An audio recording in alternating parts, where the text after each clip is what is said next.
여러분 안녕하십니까? 일요일 8시 뉴스는 윤석열 전 대통령 특검 수사 소식으로 시작합니다.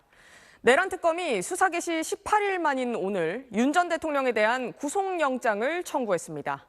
내란 우두머리 혐의로 구속됐다가 석방된 지 4개월 만에 다시 구속 갈림길에 선 겁니다. 구속영장은 대통령 직권을 남용하고 수사기관의 체포영장 집행을 방해한 혐의 등이 적시됐습니다. 첫 소식 편광현 기자입니다. 내란 특검팀이 어제 2차 소환 조사를 끝낸 윤석열 전 대통령에 대해 사전 구속영장을 청구했다고 밝혔습니다. 특검 수사를 개시한 지 18일 만으로 윤 전 대통령에 대한 지난 3월 7일 법원의 구속 취소 결정 이후 122일 만입니다. 특검은 금일 17시 20분경 윤석열 전 대통령에 대해 직권남용 권리행사 방해죄 등으로 서울중앙지법에 구속영장을 청구하였습니다. 특검팀이 윤 전 대통령의 구속영장에 적시한 혐의는 직권남용 권리행사 방해, 허위공문서 작성, 특수공무집행 방해 등입니다. 특검팀은 지난해 12.3 비상계엄 당시 윤 전 대통령이 국무회의를 여는 과정에서 일부 국무위원들을 참석시키지 않아 심의권 행사를 방해했다고 판단했습니다.